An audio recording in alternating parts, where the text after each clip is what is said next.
Kicking off the list at number 10, let's dive in. Ooh, barracuda. Exploring the deep is dangerous if you're a diver, of course, not because of the deadly ocean life surrounding your every direction, but because if you come up too quickly, major health problems will follow. But if not that, probably a deadly barracuda, equally as scary. This deep discovery was made by user Arira95. I'm pulling real events for this one from real deep sea divers. We're going to the real content for this one, so buckle up. One time when my parents visited Mexico, they went diving and my mom was slightly lower than my dad looking at the ocean floor.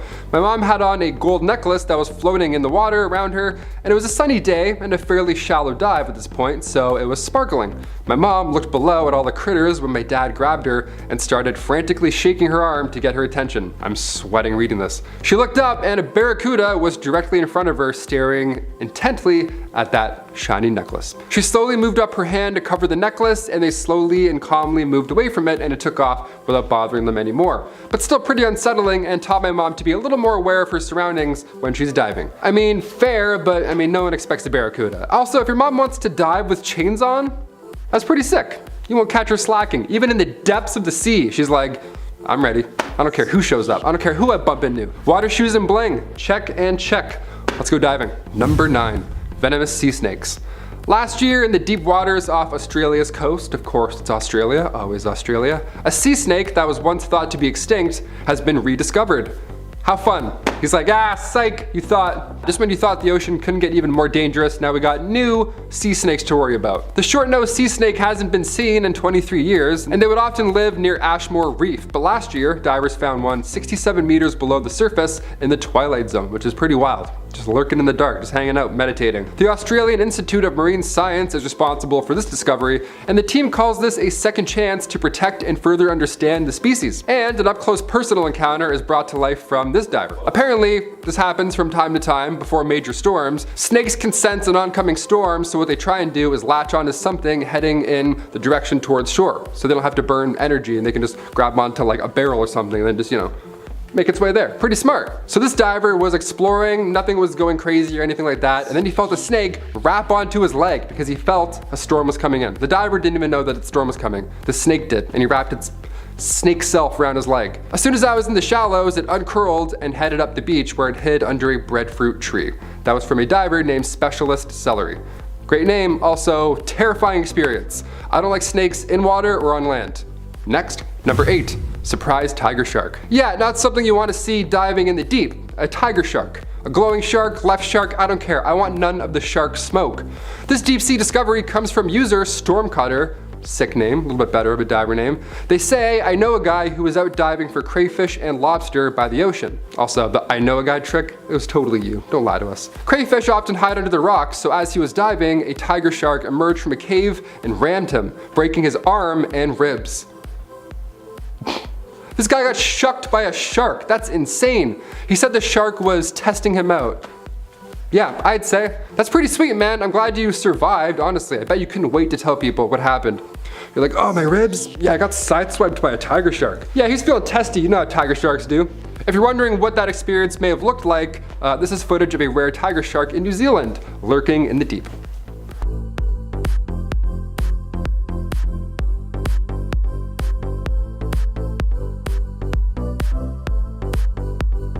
At number 7, we have the shark cage. I personally do not feel great about shark cage diving because while it would be a great opportunity to see a shark up close and personal, you'd also be seeing a shark up close and personal. It has to be done right, and baiting rules are often abused by shark diving companies, which makes it a bit unsafe. So anyway, in October 2016, diver Craig Capehart was on a shark dive expedition and got the shock of his life when a great white shark somehow ended up on the inside of the cage with him. Have a look at the footage he shot.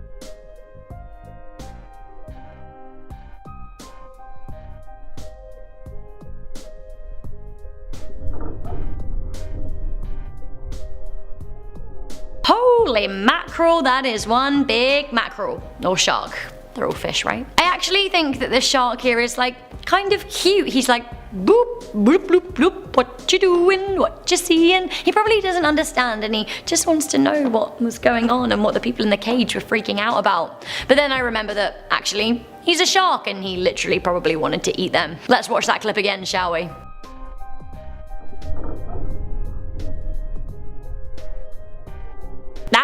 No.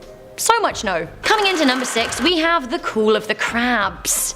There are some truly horrifying deep diving stories on Reddit, and this one made me feel kind of ill. Responding to a Reddit AMA asking divers to share underwater stories that scared the hell out of them, Team Pterodactyl shared a horrifying visual memory. They were diving off the coast of Florence in Oregon, a spot where a surfer had gone missing just a few days before. They shared their story saying, "I was diving with some friends and we found a body on the ocean floor in the creepiest condition possible." They go on to share what condition that was. They said he was the surfer who'd gone missing a few days prior. He wore a wetsuit with his legs, arms and head exposed. Crabs had eaten the flesh from his exposed bits, so basically he was a torso with a skull and skeletal limbs. Ugh, holy crabs, man. Arthropods, they're just trying to get by, but like, ugh. I honestly don't think I would recover from seeing that. Coming in at number 5, we have the Mystery Man. So the same Redditor as above shared another scary diving story, and I'm not sure which worries me more. This next story is about a 1 AM mystery diver who appeared from nowhere.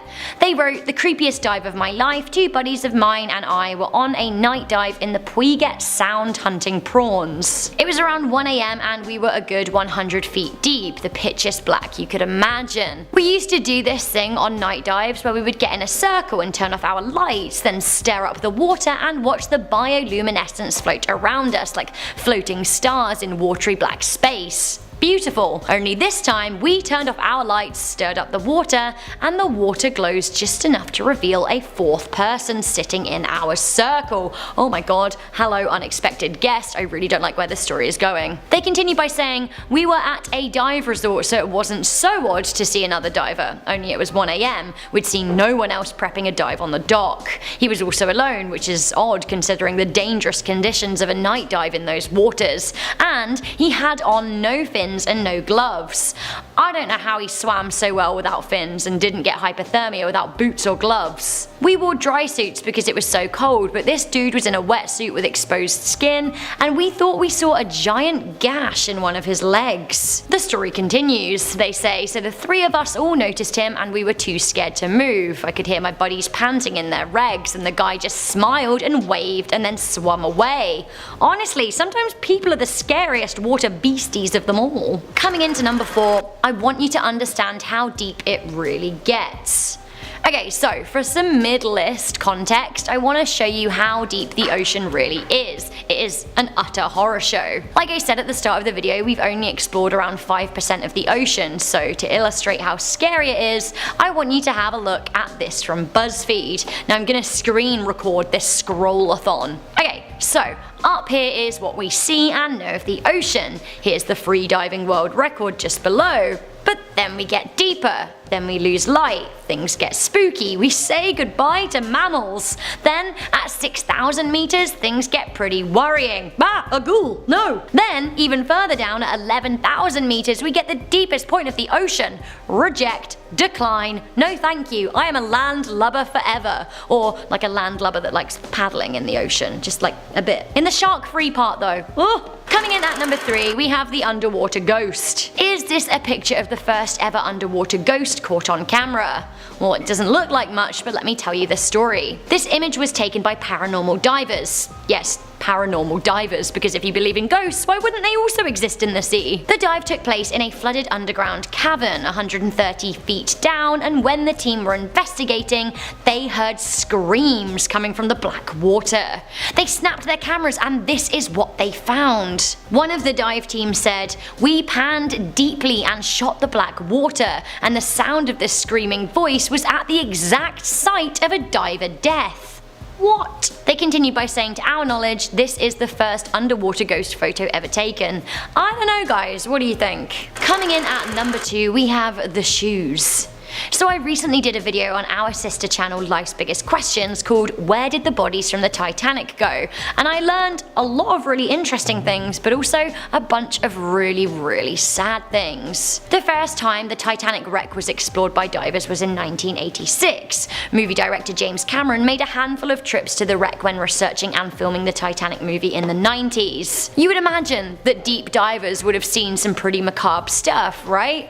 Well, Actually, James Cameron said that bodies, even just skeletal remains, are nowhere to be seen. Thousands of people died on board though. At 12,000 feet down, skeletons dissolve very quickly under the pressure. Hauntingly though, what is left of the thousands of bodies are the pairs of shoes that they were wearing when they died, and they are absolutely everywhere.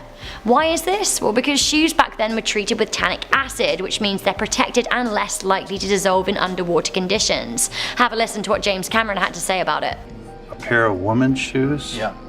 Next to a pair of girls' shoes? These were people. These were people. Those shoes got to the bottom double. on people. So every pair of shoes serves as a grave marker where the humans fell to their final resting place, and that honestly actually is a little bit more haunting than seeing a real body. Finally, coming into number 1, I am bringing this straight from the scariest part of the world, deep down in Mariana's Trench. We have Mariana's Song. So remember that scrolling adventure that we went on in the middle of this video? Well, way down at the bottom of that is Mariana's Trench, which is in the West Pacific Ocean and is 11,034 meters deep at its deepest spot. Now, this is the deepest and, in my opinion, scariest place in the world. What lives down there? Well, we've observed a few sea cucumbers, but as there is no light whatsoever, there's no saying what might lurk in the shadows. A strange, unidentifiable sound was recorded coming from the trench in March 2016. Have a listen.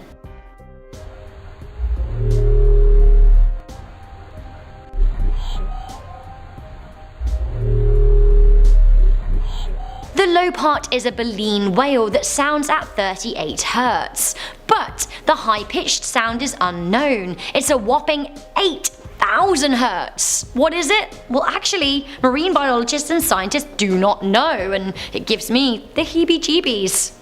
Wanna listen again?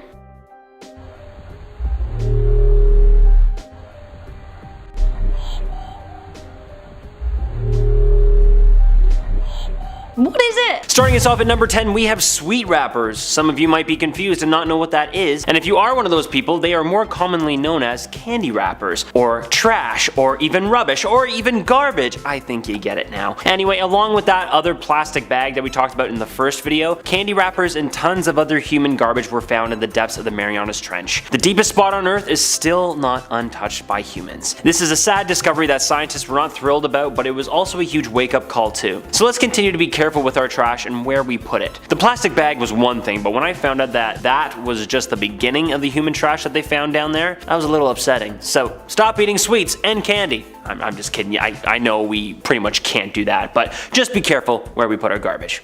In our number 9 spot today, we have sea pigs. These guys are a genus of sea cucumber, but they have these little tube-like legs, which is why they look super weird. Not that regular sea cucumbers look exceptionally normal, but these ones look even weirder than the regular ones. They like to live on the seafloor where they move through the sediment searching for their next meal. They eat by extracting tiny little particles of organic matter that have fallen from closer to the surface of the ocean down to the mud on the seafloor. They're like the best little Roombas. Sea pigs tend to measure somewhere around 15 centimeters or 4 to 6 inches long, and they live at a depth of somewhere between 1,200 to 5,000 meters deep in the sea. These guys have their own special little defense mechanism, and that is how their skin carries a natural poison, which would make them a less than ideal meal for their predators. It is quite imperative that these guys stay in their deep sea habitat because they are specifically built for that, and when brought up closer to the surface, they disintegrate. Coming in at our number 8 spot, we have robots. Say, what? Are the AIs finally taking over? Are aliens actually just ancient robots like the Autobots and Decepticons? What is going on down there? Well, none of those that we know of, but the reason why we have been able to search and discover new areas of our oceans at such great depths is because scientists and researchers have started using robots, or more commonly known as rovers down at the bottom of the ocean. Just like the rovers we use on the moon and Mars, these underwater rovers can go where humans cannot, as well as retrieve materials that we would never be able to retrieve by ourselves. So as nervous as I am about the robots taking over, I have to tip my hat to them in this regard. So thanks, robo dudes. Number 7, Humpback Mama. This deep dive happened about a year ago. A diver named Sidetrack38, that's their username, not their legal name, although that would be pretty sweet. Sidetrack38, he's like, what's up? They were exploring the ocean one afternoon when all of a sudden they got charged by a mother humpback whale. The divers shared their experience online, saying, her curious calf had swum around us and we were between her and the calf. Two of us never even saw her coming. We were watching the baby, but our third diver saw her come. She kicked down and swam under us last minute. We didn't see anything until that 60-foot freight train passed just underneath us. Whales are beautiful. They're beautiful but terrifying creatures, my friend. Glad you didn't get a broken rib or back in this case, because whales, they like to go pretty deep. This view. Just trying to figure us out. Incredible. Yeah, this is amazing. Justin, you want to lower Reds off? Look at that view. I hope we're getting screen captures of this. Number 6, mako shark. Mako sharks are one of the fastest sharks in the world. I'll start by saying that. Just get that fact in your head. Given this list so far, I would also start sweating if I were you. This is a scary one. This deep dive horror story comes from username One Dumb Diver. Great name. They clearly made this account just to share this occasion, so let's dive in. Nowadays, we dive with shark shields, which emit electronic pulses that freak the sharks out and keep them away. But back then, what we used was essentially a chainmail sleeve. The idea being that sharks hate the taste of metal, so if you give it your arm, it'll bite down, decide you're gross, and then move along. So I wait, it comes over, and I make a perfect move to give it my arm. However, just before the crunch, it occurred to me that I had left my sleeve on my bed. Now I had a huge open, gashing wound on my arm from the bite in open water, and it trailed blood everywhere. Not an ideal scenario. So once the shock finally wore off, you realize that you're in salt water, and salt and open wounds, they don't feel good. In a panic, I dropped my weight belt and shot up to the surface without any sort of waiting period. Not great. Because I hadn't been paying attention to the currents, I was approximately a quarter mile downstream of my boat, which meant that I had to swim back up to it. After getting bitten by a shark, imagine having to swim, that is a nightmare scenario. Glad you're okay. Also, you're not a dumb diver, you're experiencing the things, you're figuring it out. You're doing great. You're brave. I don't even like going in lakes. Number 5, more sea snakes. Coming from Patrick667 about a year ago as well, they posted, so 3 days ago I went snorkeling off Mimba Island in Zanzibar. Everything went normal and we started heading back, so I grabbed my net and I put my black fins, my black mask, snorkel, and black wetsuit inside. Once back ashore, I grab my bag, jump off the boat, and head to the rental office to return said equipment. At that point, I feel my bag is moving somehow. At first look, it seemed like a flat black worm squirming quickly. After rotating the bag, I realized I was looking at only the tail of a 1 meter long black sea snake, one of the most venomous reptiles ever, trying to get out of the net. Like in the lobby. How it got there, I have no freaking clue. That is a nightmare scenario. Imagine being like, thanks so much, I had a great time. Here's a sand dollar. Also, don't mind the venomous snake. Number 4, the frilled shark. Back in 2004, marine biologists discovered this dinosaur, the frilled shark, just hanging out, just lurking about 870 meters below the surface. So if you're anywhere around there, watch out. This one looks like an eel almost. It's so scary looking, it's so slippery and quick. Frilled sharks can grow up to 7 feet long and they fight in the dark. They don't need to see to attack you, which is pretty terrifying considering all these deep dive stories are all in the pitch black. So unless you're a deep diver, you're not really gonna run into the frilled shark. Have you ever dealt with one of these? Are you a diver? Are you watching this because you're a diver? Please comment down below if you are. Comment some of your personal experiences. These were a nightmare to read. I couldn't even finish half of them. Everything is so dangerous and so fast underwater. Number 3, snapping shrimp. This little guy can literally create a sonic boom as it attacks you. That's how fast it is. You won't see him coming, and neither did this diver. Here's a clip of a mantis shrimp punching through a diver's gear. Yeah, right through their water shoes. Bam!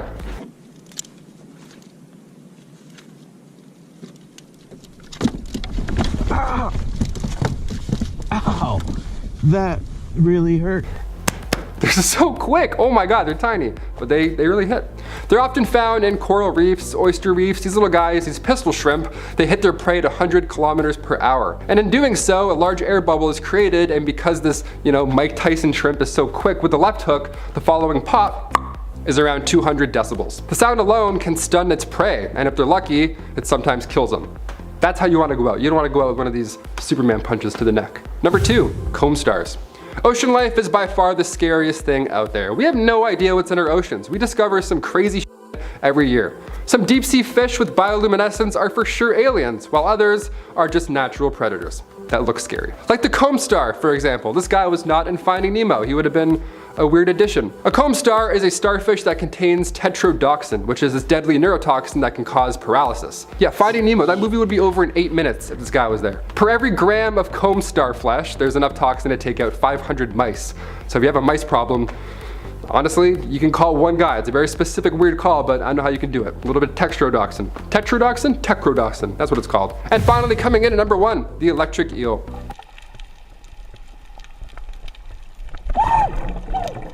Awesome, that's the worst thing I've ever seen. Great.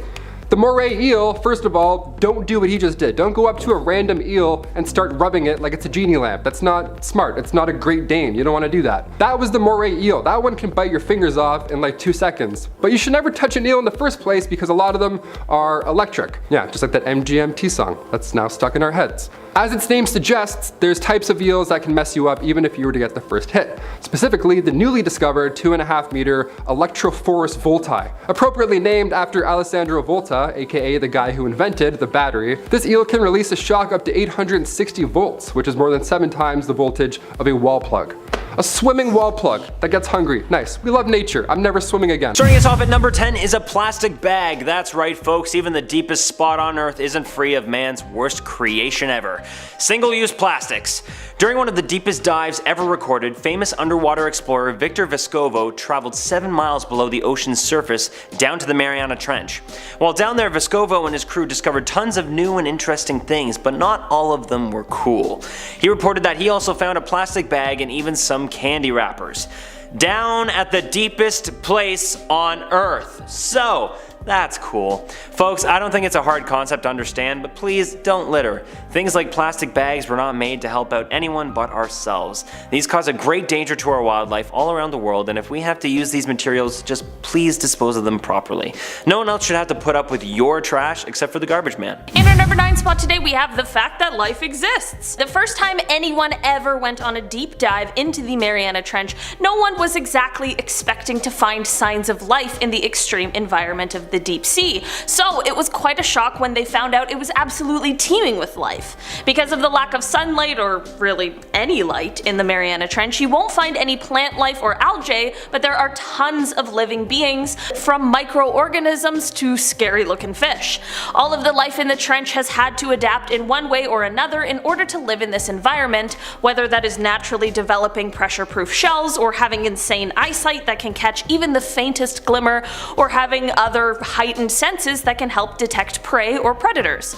All of these special adaptations help us understand more about how life in the deep sea evolved, but some can even be used to help us advance scientifically and medically. It is no small feat to head down to the Mariana Trench, but the more we can discover down there, the better. At number 8, we have Jupiter-like microbes. Say what? Back in 2012, during the Deep Sea Challenge expedition, researchers found these fuzzy mats of bacteria clinging to the rocks at the bottom of the trench.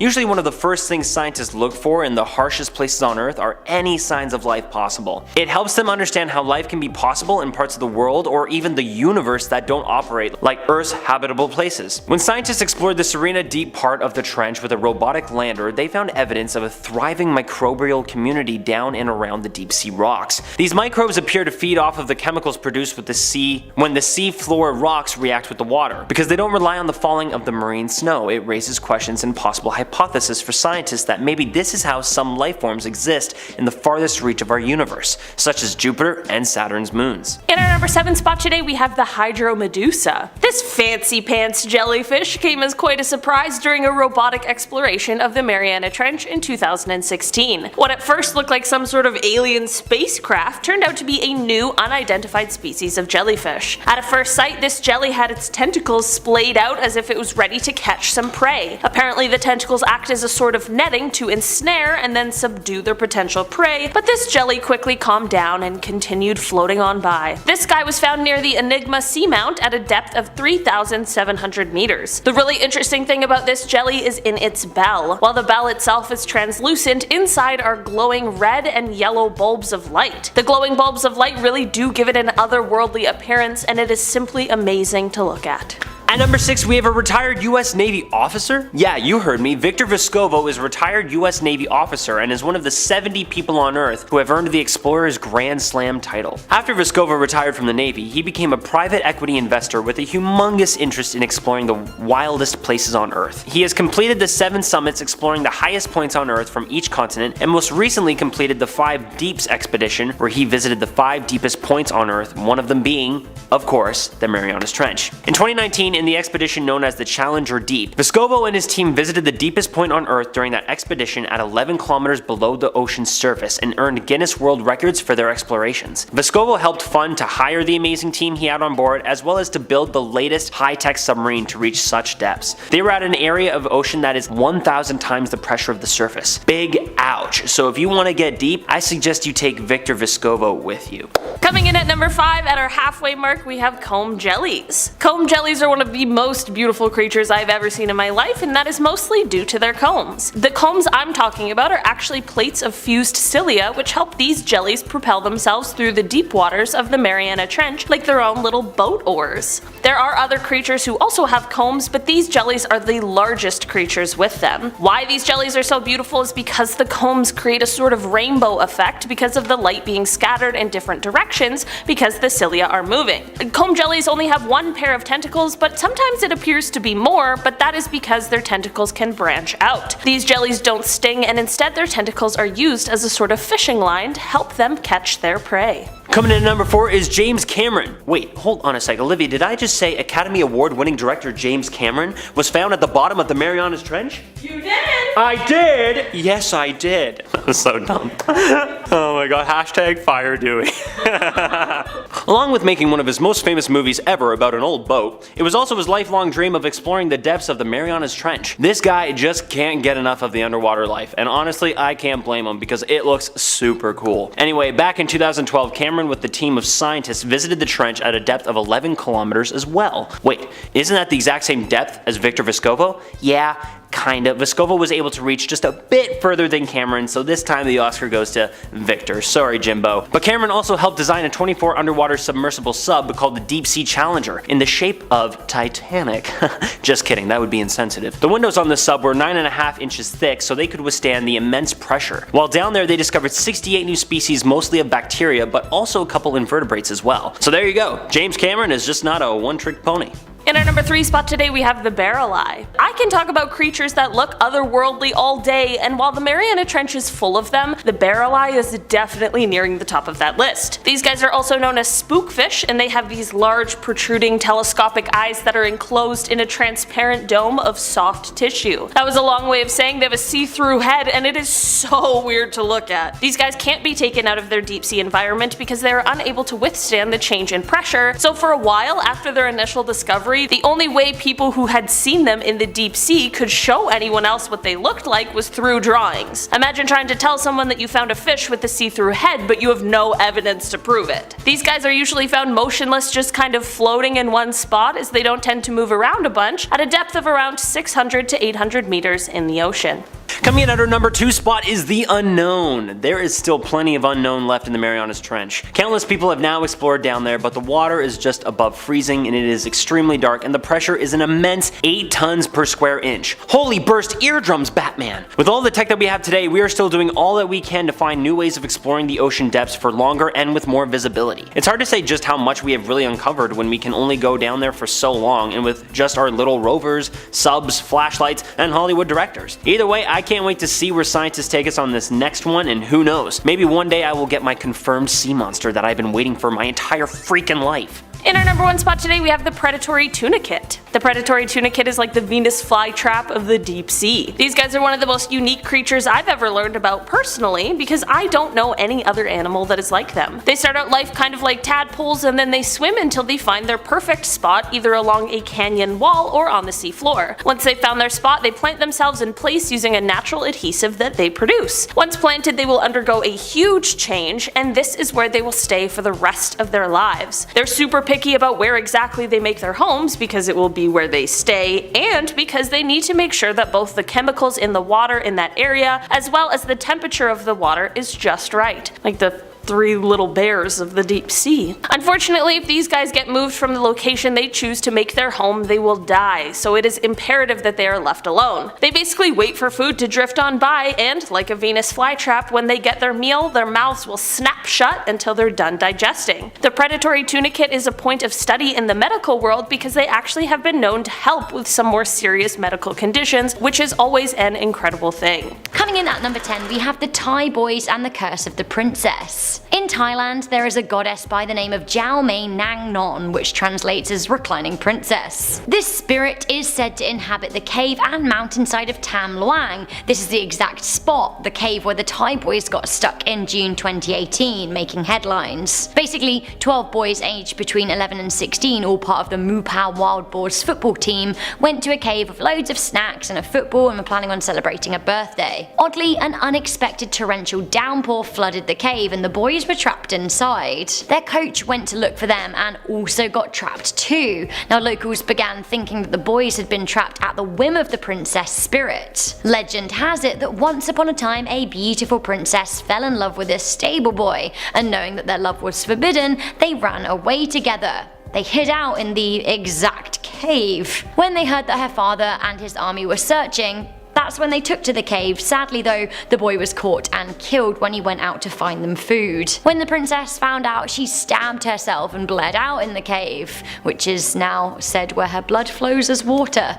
While the change in weather may have come as a result of the unamused princess, it seems that she may have also helped in their rescue too. Amid the bid to free them, locals began pleading with a statue of the reclining princess outside of the cave, leaving her offerings to appease her. As we know, eventually all 12 boys and their coach were saved. Was it the princess's mercy? The dive was 1,450 meters deep, and actually one diver did lose his life in the rescue attempt. Coming into number 9, we have the handshake. This story had me feeling very queasy. It was shared in Real Clear Life online magazine. The author was sharing a story of their grandfather's time working in military rescue and recovery during the Vietnamese War. They wrote, "My grandpa was in the Australian Navy during the Vietnam War. They were taught to shake the hand of dead sailors when recovering the bodies to make them feel more comfortable and familiar with handling the dead. On my grandpa's first recovery dive, he shook the hand of a dead sailor and the arm came clean off the body.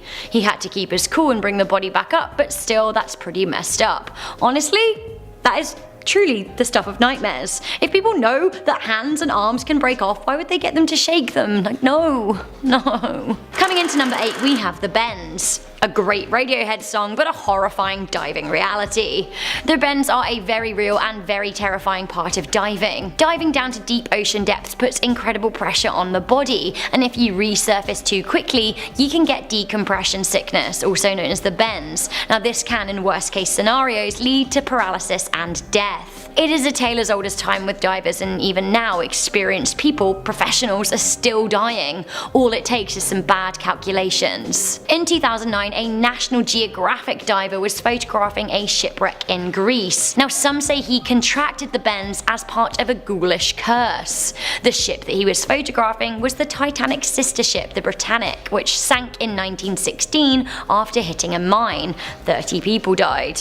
I honestly think that's kind of offensive though. The poor guy just died of decompression sickness, and he was a professional. It happens. Number 7. The Great Lakes Griffin. Back in 2018 in Lake Michigan, diver Steve Libert found what he believed was the holy grail of Great Lakes shipwrecks. The Griffin sank back in 1679. Divers have been searching for this beauty for years and years. Now as a kid, Steve Libert was talking about the shipwreck when his history teacher stopped and said, "Hey, who knows? Maybe one of you will find the Griffin." Imagine that, your grade 8 teacher tells you that somebody might find a ship, and that somebody ended up being you. Fascinating. So at 67 years old, he discovered the wreck. It was 2018, but his research began 40 years prior. It's a long time coming. Libert began diving in 1981. It took a very long time to track this one down. So if you're in any Great Lakes, keep your eyes open for, 50-foot long ships from the late 1600s. Number 6. Magnificent Alien. Okay, tinfoil hats, put them on folks, now's the time. In a list of deep sea discoveries, how don't I talk about this little guy? While the rest of the world was in panic mode, a new sea sponge was discovered back in 2020. It was named Advena magnifica, which translates to magnificent alien. Yeah, this sponge literally gets its name because it looks like ET.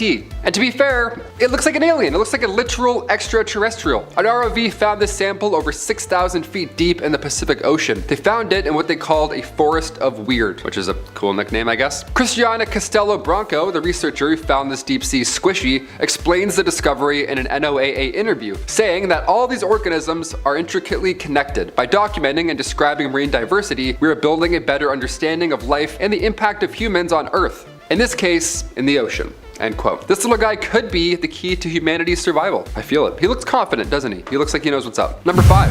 Comb stars. Ocean life is by far the scariest thing out there. We have no idea what lies in our oceans, and that scares the shit out of me, honestly. We discover some crazy fish every single year. Deep sea fish with bioluminescence are for sure aliens, while others are just natural predators that we haven't seen yet. Like the comb star, for example, which is a starfish that contains tetrodotoxin. Tetrodotoxin is a deadly neurotoxin that can cause paralysis almost instantly. Per every gram of comb star flesh, there's enough toxins to take out 500 mice. And before you ask, no, we don't have an antidote yet. So avoid all the oceans, please. Number 4.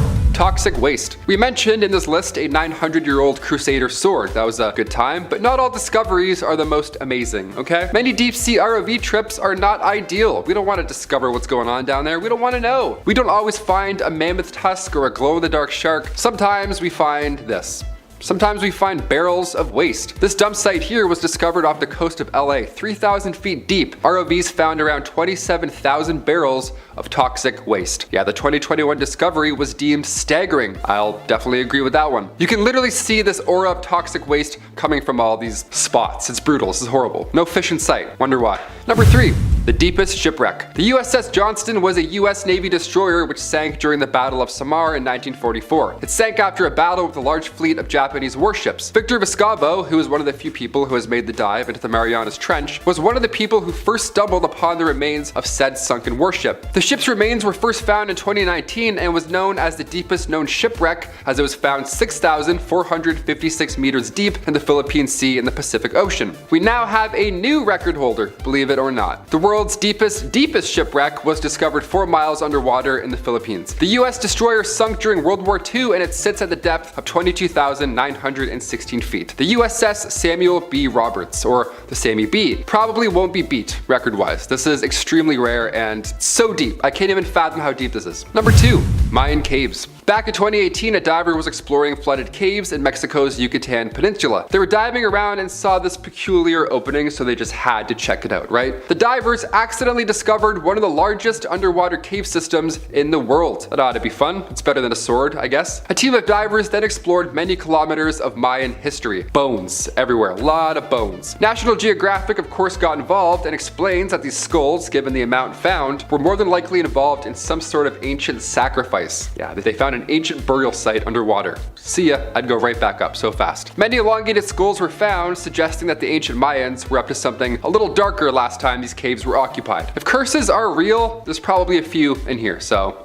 avoid them. And finally, number 1, a cursed tablet. We'll end this list off with a super recent discovery. It's small, but it is mighty. This tablet here was discovered and it comes in at just 2 centimeters by 2 centimeters. Very small. Discovered in 2022 in the West Bank, this artifact has historians scratching their heads because it's a couple hundred years older than any Hebrew text previously. It predates the Dead Sea Scrolls by 1,350 years. These ancient letters, once translated, mean to call on to anybody who breaks this curse. There's around 40 proto-alphabetic letters, early Hebrew writing, all folded onto this tiny little lead tablet. Also, the fact that this small tablet mentions the curse of Yahweh is pretty alarming. The sediment comes from excavations done in the 80s on Mount Ebal, so many believe that this is from the ancient stone structure Joshua's altar, which would make sense. The tablet was dated to around 1200 BC, and the chemical isotopes in the tablet suggest that it's from mountainous ranges in Greece, or possibly from the Mountain of Curse. Yeah, the Mountain of Curse, that's a hard pass for me. That's worse than Death Mountain in Zelda. I'm out. And we're starting off the list with the Challenger Deep. Imagine taking a journey to the deepest point on Earth. It would be exciting for sure, but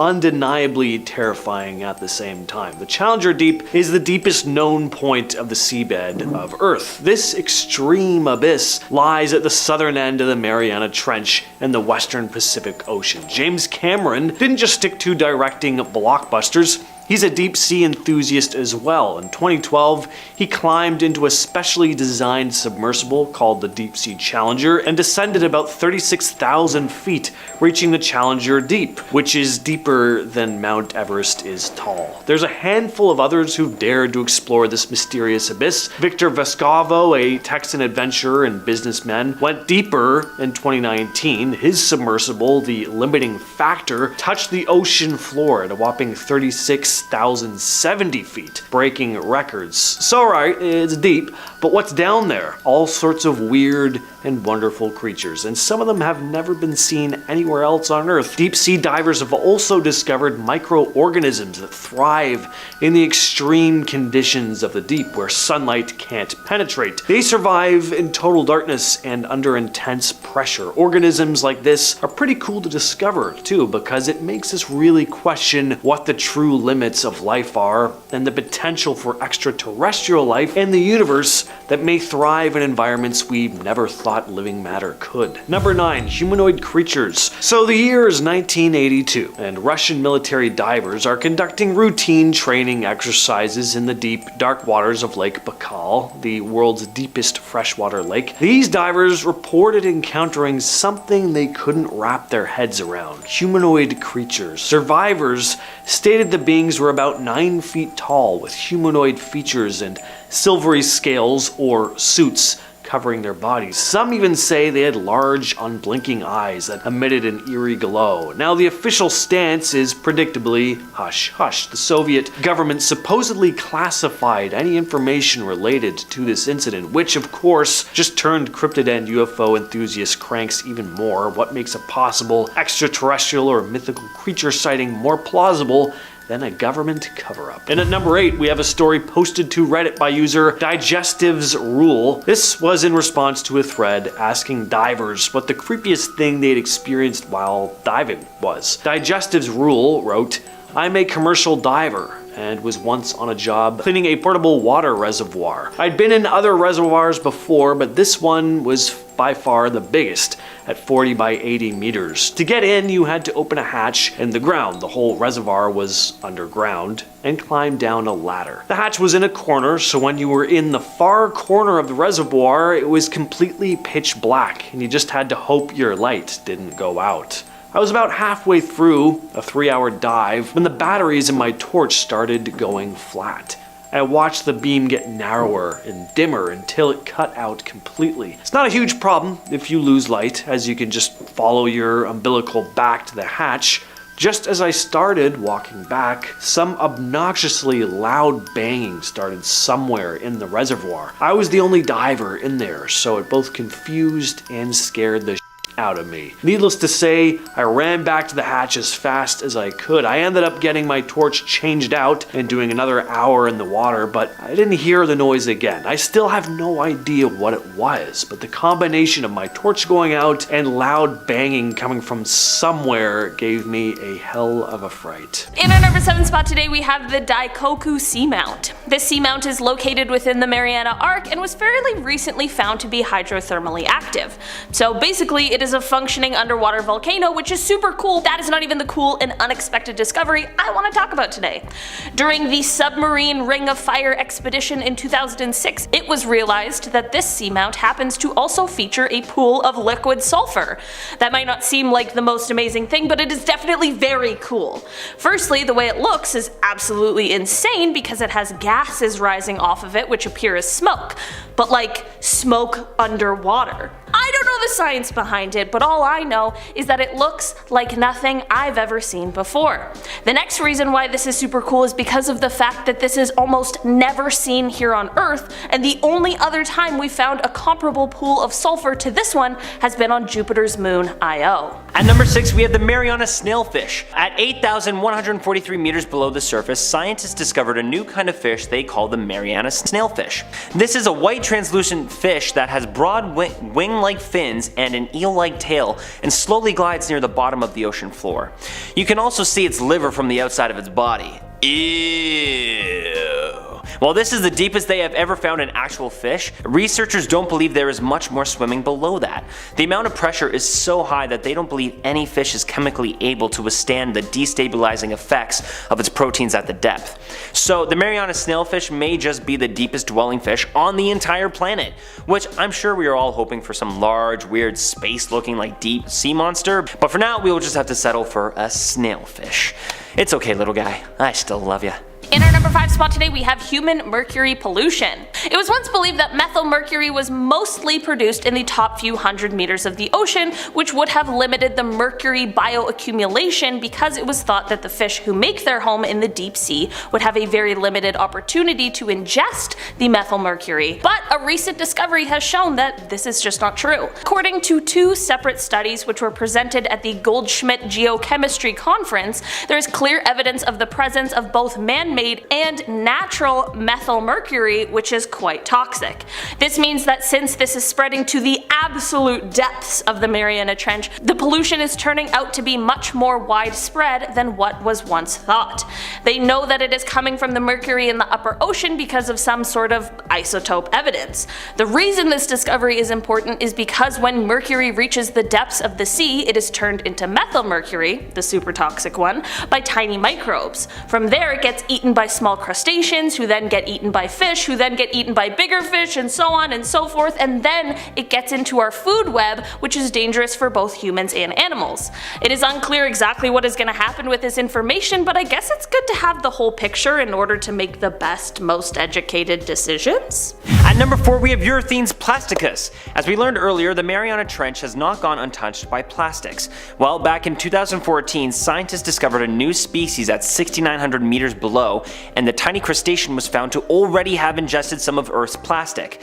Therefore, they gave it the name Urethane plasticus. With the support of the World Wildlife Foundation in analyzing the newly discovered species, scientists found a 6.5 millimeter large piece of large microfiber made up of 80% PET in its body.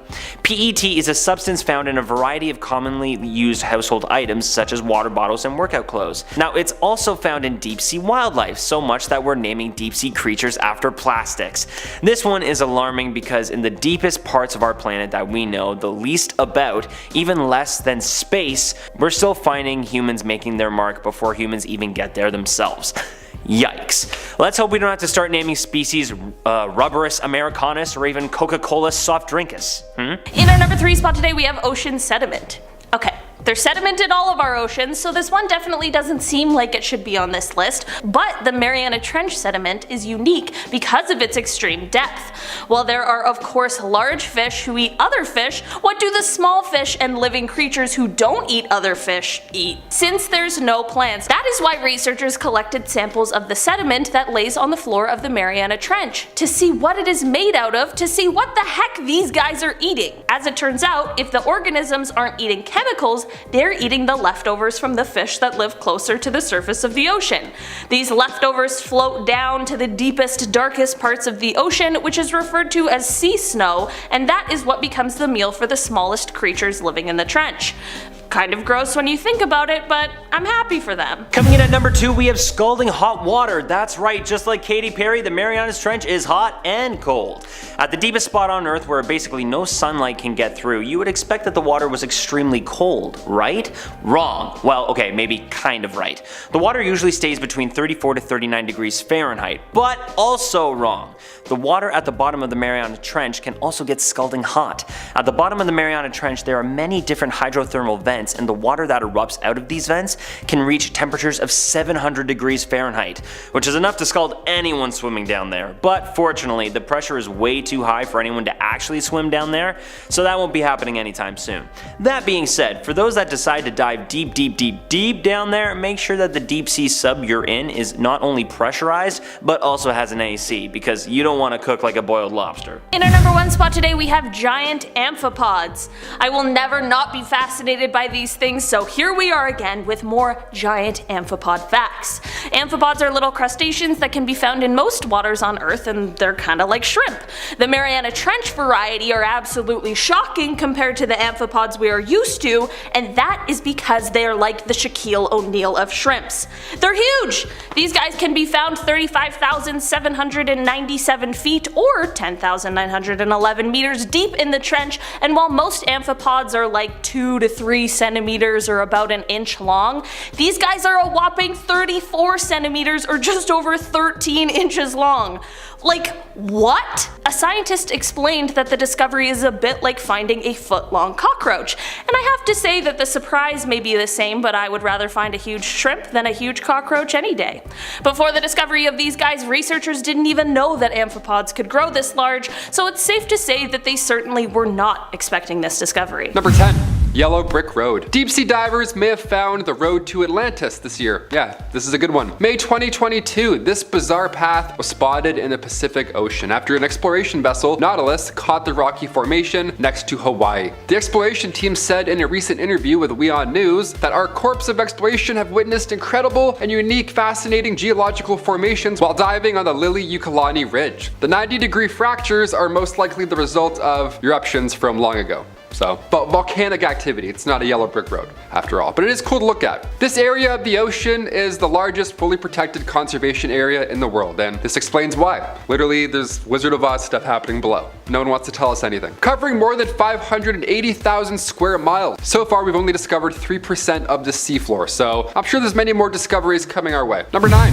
Norfolk's Royal Shipwreck. Okay, so this initial discovery happened way back in 2007, believe it or not, but it was a secret until recently. Now I'm here to tell you all the tea. On May 6th in 1682, a ship called the Gloucester got stuck in a sandbank off the coast of Norfolk, and then an hour later, she sank. Now one of these passengers was the future King James II of England. He escaped in a small boat, thankfully, quick decision that literally changed the course of history. These two diving brothers found the ship back in 2007, but now it's official, now it's confirmed, so now we could talk about it. Just last month, it was officially announced. This was the lost ship indeed. Maritime expert Claire Jowett calls this recent discovery the single most significant historic maritime discovery since the raising of the Mary Rose. Number 8. Crusader Sword. Me, personally, I'm a shell guy. Love the shells, maybe rocks every now and then. I see a nice shell, I'm going for it, okay? I don't care who's living in there. I gotta listen, sounds of the sea. But a sword that once belonged to a Crusader knight? I mean, sure, that's fun too. Shells, swords, they're both good. An Israeli scuba diver, not even that far experienced, ended up stumbling across one of the coolest discoveries back in 2021. Shlomi Katzin was diving off the Caramel coast in Israel, and as well as a badass sword, the diver also found anchors, ancient stones, pottery fragments, all from around 900 years ago. See, me myself, I wouldn't even notice this. It's covered in barnacles. It doesn't even look like a sword,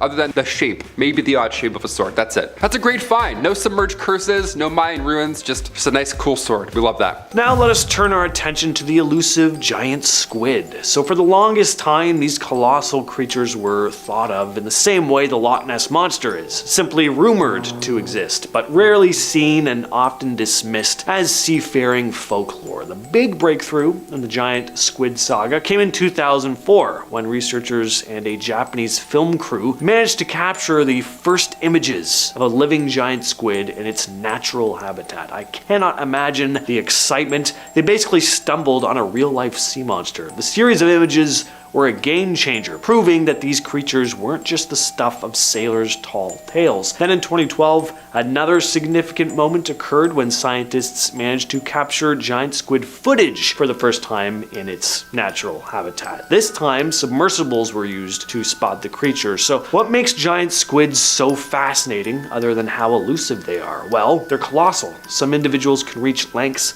of up to 43 feet with eyes the size of basketballs. Speaking of giant stuff, let's talk a bit about giant isopods. The giant isopod is a crustacean that inhabits the Mariana Trench and other deep sea environments. They kind of look like an oversized pill bug. These things can reach lengths of over 16 inches. Thank God these things were designated for deep sea environments. I've always thought potato bugs are actually kind of cute, but they would not be cute if they were 16 inches long. Don't have the time for that kind of thing scuttling around my apartment. Giant isopods are scavengers feeding on the remains of dead animals that sink to the trench floor. Their slow metabolism allows them to survive on limited food resources in the deep sea environment. Next up on the list, we have underwater pyramids in Cuba. There is a lot of controversy surrounding the so-called underwater pyramids off the coast of Cuba, discovered by oceanographer Pauline Zalitsky and her husband Paul Weinswig in 2000. These structures lie at a depth of around 2,000 feet. So when images of this underwater site were first released, people looked at them and were like, that looks like some kind of underwater pyramid or something. Are these structures that maybe are part of some ancient lost civilization? The mysterious alignment of the structures has also led some to propose extraterrestrial involvement. The idea that maybe these pyramids could be part of an ancient alien civilization's underwater base. Just like with many cases of this kind, some also claim that governments and mainstream archaeologists are suppressing information about the site to maintain the status quo. And on the other end of the spectrum, you have, of course, these skeptics. They basically just said these are natural formations, and what folks are seeing is just a case of pareidolia. While many remain skeptical about the existence of an advanced ancient civilization beneath the waves, looking at these images, you really can't deny how uncanny some of these formations look. And number 4, we have Bimini Road. Bimini Road, discovered off the coast of North Bimini Island in the Bahamas in 1968, has again a lot of controversy surrounding it. It consists of a series of rectangular limestone blocks arranged in a linear pattern, looking almost like a road. The discovery was first made by pilots flying over the area, and then underwater expeditions confirmed the existence of the submerged structure. Now, according to mainstream scientists, Bimini Road consists of beach rock, a result of sand and shell fragments cementing over time. So many of them believe it isn't man-made, but there are more interesting theories. Some propose an Atlantis connection, that maybe the structure is a remnant of the mythical lost city. There's just too many straight lines and right angles in the formation for it to be some natural occurrence, and there are theories not linked with Atlantis, the possibility of some other advanced prehistoric civilization predating the known cultures. And because the internet exists and there are people with all kinds of crazy ideas all over the globe, there are even more outlandish theories about this formation, some claiming technological anomalies associated with the stones, like unusual magnetic fields and unexplained energy readings. Alright, back to some mysterious creature stuff though. The yellow belly sea monster. On September 11th of 1876, Captain John K. Webster and James Anderson aboard the Nestor saw something they'd truly never forget. It was an unidentified sea creature while off the coast of Malaysia. They described the thing as about 60 to 100 feet in length. It looked a bit like a large tadpole with a flat necklace head. It didn't seem to have any fins or flippers either, and its yellow skin had a prominent black stripe running along its spine. About 9 years later, on October 4th of 1885, a similar creature was observed in South Africa. Witnesses reported a 90-foot creature with yellow skin, black stripes, but this creature had fins on either side. In 1965, Bernard Heuvelmans, a Belgian-French scientist, explorer, researcher, also often referred to as the father of cryptozoology, looked at these two sightings and then categorized the creature as the yellow belly. He believed it could be an unknown shark species or possibly an amphibian, creating a classification for tadpole-like sea monsters on a bigger scale. Of course, the most famous yellow belly sighting, though, occurred on December 12th of 1964 near Hook Island, Queensland. Robert Lasarick and his family, along with a friend, spotted an 80-foot creature in the shallow water. At first they thought it was dead because of a visible wound, but it opened its mouth and began swimming towards their boat. The creature had smooth, dark skin with brown stripes, no visible fins or teeth, and slit-shaped pupils. Then the family just got out of there. At number 2, we have the underwater Stonehenge. Off the shores of Lake Michigan lies an intriguing underwater discovery known as the underwater Stonehenge. Researchers came across the site while using sonar technology to explore the lake's floor. The underwater formation features a cluster of stones arranged in a circular or horseshoe-type pattern, looking a lot like the renowned Stonehenge in England. In terms of the mainstream scientific world, experts propose that the stones may be natural geological formations. That always seems to be their go-to. People will be like, look at this, and then they're like, it's natural. while others think that this site might hold evidence of an ancient civilization predating recorded history. The stones seem to be placed in this very precise alignment, and of course, Atlantis always comes into the conversation. Finally though, we have another story posted to Reddit, this one by user Tamu. Actually, we have two short stories here. They go as follows. This isn't my story, but my dad's. So when he was in grad school, he did some field studies classes, some of which involved diving in Monterey Bay. One day he was diving, counting something off the Santa Cruz Pier, and he finds a shopping cart with bricks and cinder blocks and a chain attached to the handle. He naturally followed the chain and found a bare foot wrapped in the chain. He assumes something probably ate the rest of the body, and apparently his friends had seen similar things too. Also not mine, but my dad's friend. He says he was on a shelf counting mussels when he felt something tap his tank. He looked around, didn't see anything. He figured it was a seal, because they like to play. When he was nudged again, he saw it was a great white. He says he thought to himself, if it gets me, it gets me. I can't outswim it. Now, I don't know if he was actually that chill. I sure wouldn't be, but that's how he tells it. So that second story really gets me. Like, the foot is super creepy, but turning around to see a great white right next to you, and you're in its habitat, and you just have that acceptance of like, there's nothing I can do in this situation. That is fear on like a true primal level. Yeah, spooky.